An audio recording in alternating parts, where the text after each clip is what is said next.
kembali lagi dalam ibadah sekolah minggu online, tentunya di POSPI Kampung Baru. Anak-anak bagaimana?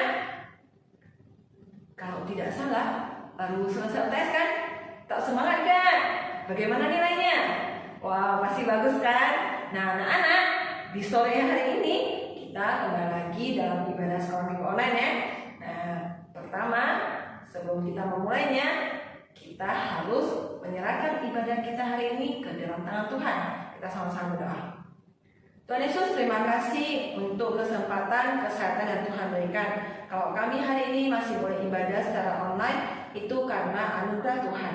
Biar Tuhan Engkau terus mengcover kami, beri anak-anak kesehatan yang baik, dan kami guru-guru, hamba Tuhan, pembina yang ada contoh semu dalam kondisi yang baik. Terima kasih Tuhan, kami berdoa dan mengucap syukur menyerahkan ibadah hari ini ke dalam tangan kuasa Tuhan. Dalam nama Yesus kami berdoa dan mengucap syukur. Amin. Anak-anak, mari semuanya kita bangkit berdiri. Kita kembali lagi mood kita. Muka yang tadinya cemberut, kita naikkan lagi. Nah, ini kan lebih cantik, lebih ganteng. Nah, kita harus memiliki hati yang penuh sukacita. Dan apalagi di masa pandemi ini loh, jangan bosan untuk ada di rumah. Oke? Yuk kita angkat pujian Hatiku Penuh Nyanyian.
tidak suka dengan berbohong, tidak suka nakal.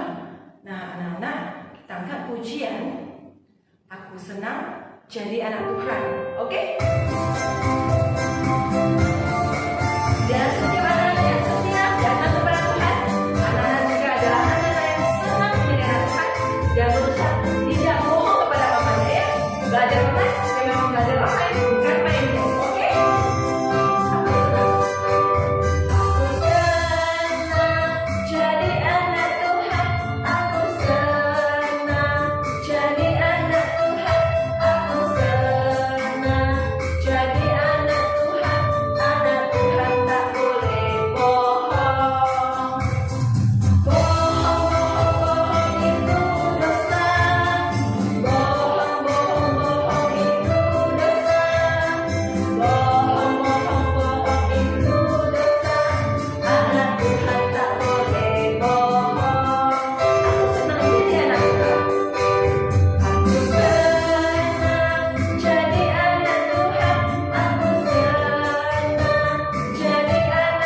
terima kasih karena atas penyertaan-Mu sehingga pada hari ini kami masih diberikan kesempatan dan juga kesehatan sehingga kami dapat mengikuti ibadah sekolah minggu. Tuhan, sebentar lagi kami mau mendengarkan firman-Mu, kiranya Engkau yang memakai Rosa yang bercerita, Engkau juga memberikan kami kesungguhan hati dan juga konsentrasi yang penuh dalam mendengarkan firman-Mu agar kami dapat mengerti dan juga dapat melakukannya di dalam kehidupan kami. Terima kasih Tuhan, dalam nama Tuhan Yesus kami sudah berdoa dan mengucap syukur. Amin. Nah adik-adik, hari ini Rosa mau bercerita tentang Daniel yang berdoa 3 kali sehari kepada Allah.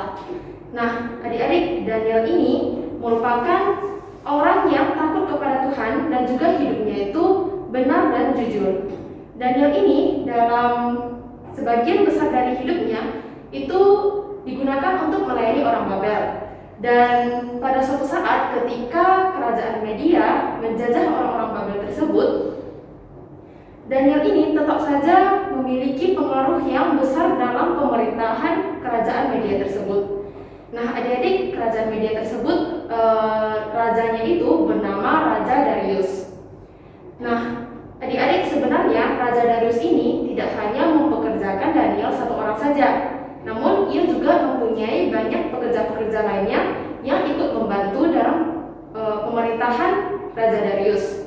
Nah adik-adik, karena dari semua orang yang bekerja untuk Raja Darius, hanya Daniel saja yang hasil pekerjaannya itu jauh lebih baik dibandingkan orang lain, sehingga Raja Darius pun menyukai Daniel sampai dia ingin membuat Daniel itu menjadi penanggung jawab untuk seluruh kerajaannya.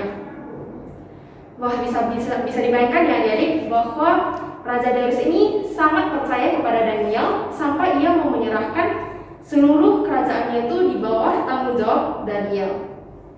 Nah adik-adik, kita juga tahu ya bahwa manusia itu kan berdosa, sehingga tentu saja bisa menimbulkan perasaan-perasaan yang tidak benar, seperti contohnya perasaan iri hati. Nah begitu juga dengan teman-teman sekerja dari Daniel, ketika mereka mengetahui bahwa Raja Darius ini mau memberikan seluruh kerajaannya itu di bawah tanggung jawab Daniel, mereka pun merasa iri hati kepada Daniel. Nah, ketika mereka merasa tidak senang karena Daniel itu mendapatkan kepercayaan yang begitu besar dari Raja Darius, mereka pun mulai mencari-cari kesalahan dari Daniel. Nah, adik-adik, karena Daniel ini merupakan orang yang takut kepada Tuhan dan ia juga hidup dengan jujur dan benar, sehingga teman-teman sekerjanya itu tidak bisa menemukan satupun kesalahan dari Daniel. Lalu akhirnya pun mereka terus berpikir dan akhirnya sampai mereka itu menemukan satu ide. Oh, bagaimana kalau kita membuat suatu peraturan baru saja untuk menjebak Daniel ini? Sehingga mereka pun pergi menghadap Raja Darius dan mereka mengatakan kepada Raja Darius seperti ini. Raja, bagaimana kalau misalnya Raja membuat peraturan yang baru di mana semua rakyat itu harus menyembah dan berdoa kepada Raja Darius saja selama 30 hari. Kalau ada orang yang kedapatan melanggar atau dia itu menyembah Allah dan orang lain, maka orang itu harus dilemparkan ke gua singa. Nah, ketika Raja Darius itu menerima yang usulan dari orang-orang tersebut, ya mungkin Raja Darius itu di sana berpikir, wah tidak ada ruginya juga kalau misalnya orang-orang tersebut atau rakyatnya itu menyembah dan berdoa kepada dia, sehingga dia pun memperjalankan peraturan itu dan membuat peraturan itu. Nah, ketika Daniel mendengar peraturan itu, ia pun pergi ke rumahnya untuk apa? Apakah untuk berdoa kepada Raja Darius dan tidak lagi berdoa kepada Allah, karena ia tahu bahwa ia akan dilemparkan ke gua singa apabila ketahuan? Tidak adik-adik, tapi ia tetap berdoa seperti biasanya. Ia berdoa 3 kali sehari kepada Allah. Nah adik-adik, tapi karena ada teman-teman sekerja tadi yang iri hati kepada Daniel, mereka pun terus memata-matai Daniel, bahkan sampai ke rumahnya. Dan akhirnya mereka pun mendapati bahwa Daniel itu sedang berdoa kepada Allah. Setelah mereka mengetahui bahwa Daniel itu masih berdoa kepada Allah, mereka pun segera menghadap ke Raja Darius. Raja, kami barusan melihat Daniel itu berdoa kepada Allah. Berdasarkan peraturan baru, dilemparkan ke gua singa. Nah adik-adik, karena Raja Darius ini juga sebenarnya sangat menyukai Daniel dan ia juga tidak ingin Daniel terluka, namun dikarenakan peraturan yang sudah dibuat itu dan tidak bisa diubah lagi, akhirnya Raja Darius pun dengan berat hati melemparkan Daniel ke gua singa. Nah adik-adik, selama 1 malam Daniel itu berada di dalam gua singa, Raja Darius ini juga tidak tenang. Ia juga tidak bisa tidur, tidak bisa makan dengan baik, karena ia khawatir kepada Daniel. Ia juga takut kalau misalnya terjadi apa-apa ke Daniel. Nah, ketika esok harinya di pagi hari, Raja Darius pun segera pergi ke gua singa karena ia sangat khawatir terhadap Daniel. Nah, adik-adik, ketika Raja Darius sampai di gua itu, kira-kira apa yang dilihat oleh Raja Darius? Apakah tulang Daniel? Atau bahkan Daniel itu sudah habis dimakan, bahkan tidak menyisakan tulang? Tidak, adik-adik. Raja Darius itu ketika sampai di gua singa itu, dia masih melihat Daniel yang utuh dan bahkan tidak ada satu luka pun di tubuhnya. Kemudian Daniel pun berkata ke raja, "Raja, aku tidak apa-apa. Aku dilindungi oleh Allahku dan singa-singa itu tidak menyerang aku." Nah, adik-adik, ketika Raja Darius secara langsung melihat bahwa Daniel itu tidak apa-apa ketika berada di tengah-tengah singa-singa itu, dan singa-singa itu bahkan tidak menyerang Daniel, akhirnya Raja Darius pun menyadari dan ia pun menjadi percaya kepada Allah. Kemudian Raja Darius pun membuat peraturan yang baru agar semua rakyat-rakyatnya itu ikut menyembah dan berdoa kepada Allahnya Daniel. Nah, adik-adik, hari ini dari cerita Daniel kita bisa belajar banyak hal. Yang pertama, kita tahu bahwa teman-teman sekerja dari Daniel itu tadi iri hati kepada Daniel. Nah, mungkin adik-adik berpikir kalau kita kan mungkin manusia berdosa. Perasaan itu mungkin perasaan yang wajar. Pasti misalnya tanpa kita sadari ketika kita melihat orang lain itu lebih baik daripada kita, mungkin tanpa kita sadari reaksi pertama yang ada di dalam hati kita mungkin kenapa dia bisa lebih baik ya? Kita merasa tidak senang atau kita merasa iri hati. Nah, adik-adik, poin di sini adalah bagaimana kita mengatasi perasaan tersebut. Misalnya contohnya adik-adik melihat teman-teman adik-adik ada yang nilai ujiannya itu lebih tinggi daripada adik. Terus adik-adik merasa tidak senang di dalam hati. Terus adik-adik berpikir, kenapa sih nilai dia bisa lebih tinggi daripada aku? Nah, mungkin di sini adik-adik harus berpikir atau bertanya ke diri sendiri kembali. Masalahnya itu di mana? Mungkin apakah masalah itu terletak di adik-adik sendiri? Mungkin adik-adik yang kurang belajarnya. Mungkin pengorbanan teman adik-adik yang nilainya lebih tinggi itu lebih banyak daripada adik. Mungkin dia mengorbankan waktunya untuk main games atau nonton karton dan dikorbankan untuk belajar. Mungkin dia sudah belajar dari 1 minggu sebelumnya, sedangkan adik-adik sendiri itu mungkin misalnya besok ujian, tapi hari ini baru belajar. Terus sebelumnya itu senang-senang main games, nonton kartun. Nah, di sini adik-adik ketika adik-adik bisa berpikir seperti itu dan menyadari hal itu, maka adik-adik bisa tahu bahwa seharusnya adik-adik tidak merasa tidak senang ketika nilai dari teman adik-adik itu lebih tinggi karena dia pantas mendapatkan nilai itu. Jadi dari sini adik-adik bisa memotivasi diri sendiri lagi bahwa berarti berikutnya aku harus belajar lebih giat lagi supaya nilai aku bisa lebih tinggi.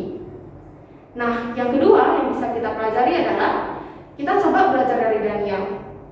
Ketika Daniel itu tahu bahwa dia itu akan dilemparkan ke gua singa, kalau ia masih tetap saja berdoa dan menyembah kepada Allah, ia tidak menjual imannya. Ia tetap mempertahankan imannya kepada Allah dan ia tetap berdoa kepada Allah. Daniel ini tahu bahwa berdoa kepada Allah itu adalah hal yang benar, sedangkan berdoa kepada Raja Darius itu adalah hal yang salah. Sehingga Daniel itu tetap mempertahankan hal yang benar. Nah, hal yang ketiga kita bisa tahu ya dari cerita ini. Seharusnya kalau misalnya secara normal, kalau misalnya kita berada di tengah-tengah singa, terutama di dalam gua singa itu, seharusnya tidak bisa ya kita keluar dengan tidak apa-apa tanpa terluka satupun. Nah, karena kita tahu ya kalau singa ini kan karnivora ya, dia itu pemakan daging. Nah, apakah secara normal itu mungkin Daniel itu kalau misalnya dimasukkan ke dalam gua singa dan dia itu malah bisa selamat dari gua singa itu. Seharusnya tidak mungkin ya. Nah, di situ ada perlindungan dari Tuhan. Nah, adik-adik tahu tidak kenapa Daniel itu bisa dilindungi oleh Tuhan? Karena imannya Daniel terhadap Tuhan. Daniel ini berdoa kepada Tuhan, sehingga Tuhan pun melindungi Daniel dan menutup mulut-mulut singa itu, sehingga singa itu pun tidak menyerang Daniel. Nah, yang berikutnya yang bisa kita pelajari adalah Daniel ini berdoa 3 kali sehari. Nah, mungkin adik berpikir ya, kalau berdoa itu emang penting ya? Terus berdoa itu untuk apa? Nah, adik-adik, berdoa itu sangat penting karena doa itu merupakan komunikasi antara kita dengan Allah. Coba bayangkan misalnya kita tidak berdoa selama 1 hari. Itu sama saja seperti misalnya adik-adik kan tinggal di rumah ya, ada papa dan mama. Terus misalnya selama 1 hari itu adik-adik dilarang untuk berbicara kepada papa dan mama. Apakah itu mungkin? Tidak mungkin ya, karena mungkin adik-adik bangun saja udah, ma aku mau makan, ma aku mau minum, terus ma aku mau ini itu. Nah, kalau misalnya adik-adik tidak boleh berbicara nih kepada mama adik-adik, apakah mama adik-adik kira-kira bisa tahu nih kalau oh adik-adik perlu ini, perlu itu? Tidak mungkin ya, karena komunikasi itu sangat penting, berbicara itu sangat penting, mengutarakan pikiran kita dan juga perasaan kita itu juga sangat penting. Oleh karena itu adik-adik, kita tahu ya bahwa doa itu sangat penting, yaitu adalah komunikasi kita dengan Allah.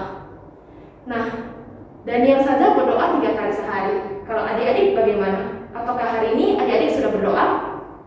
Kalau adik-adik hari ini sudah berdoa dan dalam 1 hari itu adik-adik berdoa berapa kali?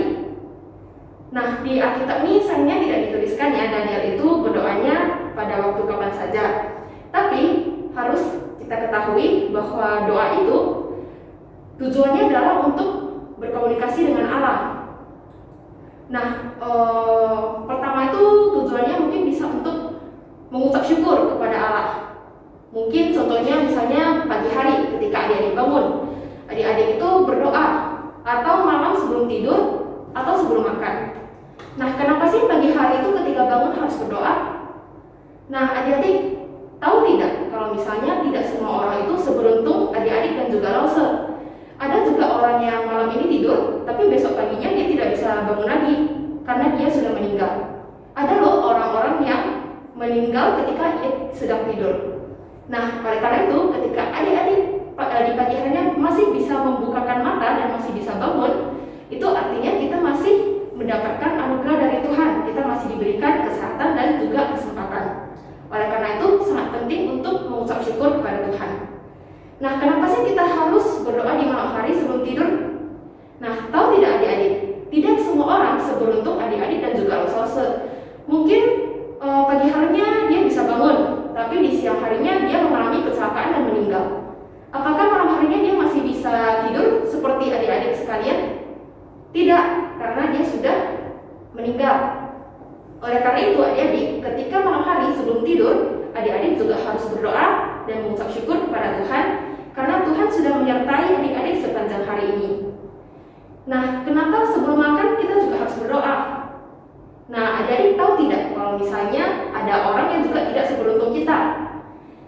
Adik-adik hari ini bisa duduk, bisa makan, tapi ada orang yang dia sakit mungkin. Jadi dia sakitnya di rumah sakit, terbaring, koma, tidak sadarkan diri, jadi dia tidak bisa makan. Ada juga yang orang yang sakit sampai tidak sampai koma, tapi dia itu kehilangan nafsu makan, sehingga dia juga tidak bisa menikmati makanan seperti adik-adik semua. Ada juga orang yang seperti kita ketahui pengemis. Nah, misalnya pengemis di jalan raya. Nah, mereka itu juga tidak seberuntung kita. Bahkan untuk makan 1 kali sehari saja, mereka juga mengalami kesusahan karena tidak ada uang. Nah, adik-adik sendiri sehari bisa makan berapa kali? Tentu lebih dari 3 kali ya. Mungkin 3 kali makan makanan yang berat, selanjutnya bisa makan snack. Tapi tidak semua orang bisa seperti itu. Oleh karena itu, kita sebelum makan harus berdoa dan mengucap syukur kepada Tuhan. Nah, adik-adik, hari ini kita bisa belajar begitu banyak hal. Semoga dari cerita tadi adik-adik bisa menyadari betapa pentingnya doa itu, dan Adik-adik juga bisa belajar dari Daniel ya, bagaimana dia mempertahankan imannya ketika ia tahu resiko dari berdoa kepada Allah akan dilemparkan ke dalam gua singa, tapi ia tetap mempertahankan imannya kepada Allah. Untuk hari ini kita punya ayat hafalan diambil dari Tesalonika pasal 5 ayat 17, yaitu tetaplah berdoa. Nah, untuk cerita hari ini juga ada kuisnya ya. Jangan lupa untuk dikerjakan, ditulis tangan, lalu difoto dan dikirimkan lewat Google Classroom. Total soalnya itu ada 6. Jangan lupa untuk dikerjakan. Mari kita bersatu dalam doa. Tuhan Yesus, terima kasih karena saat ini kami sudah mendengarkan firman-Mu. Pada hari ini Tuhan, kami juga belajar banyak hal. Kami belajar dari Daniel, bagaimana ia tetap mempertahankan imannya kepada Tuhan meskipun ia diancam bahwa ia akan dilemparkan ke gua singa, tapi ia tetap menjalankan imannya dengan baik. Kami juga belajar bagaimana doa itu penting dalam kehidupan kami, dan biarlah Tuhan yang menolong setiap dari kami agar mulai dari hari ini kami boleh berdoa lebih sering lagi kepada Tuhan, karena doa itu adalah komunikasi antara kami dengan Tuhan. Terima kasih ya Tuhan, dalam nama Tuhan Yesus kami sudah berdoa dan mengucap syukur. Amin. Nah, sebelum mengakhiri ibadah sekolah minggu kita pelajari satu lagu baru ya. Aku anak Tuhan. Zaman sekarang anak TikTok kan, tapi waktu kita bukan untuk TikTok. Waktu kita tentunya untuk Tuhan dan belajar yang baik.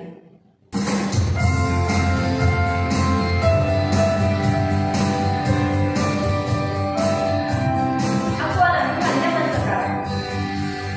Aku anak Tuhan zaman sekarang, tak mau serupa dengan dunia. Aku anak Tuhan zaman sekarang, hidupku jadi miliknya. Asik.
Bapa kami yang di surga, dikuduskanlah nama-Mu dan dalam kerajaan-Mu, jadilah kehendak-Mu di bumi seperti di surga. Berikanlah kami pada hari ini makanan kami yang secukupnya, dan ampunilah kami atas kesalahan kami, seperti kami juga mengampuni orang yang bersalah kepada kami. Dan jangan membawa kami ke dalam pencobaan, tapi lepaskanlah kami daripada yang jahat. Karena Engkau punya kerajaan dan kuasa dan kemuliaan sampai selama-lamanya. Amin. Terima kasih anak-anak yang sudah setia mengikuti sekolah minggu online hari ini. Sampai jumpa di ibadah sekolah minggu depan. Tuhan Yesus memberkati.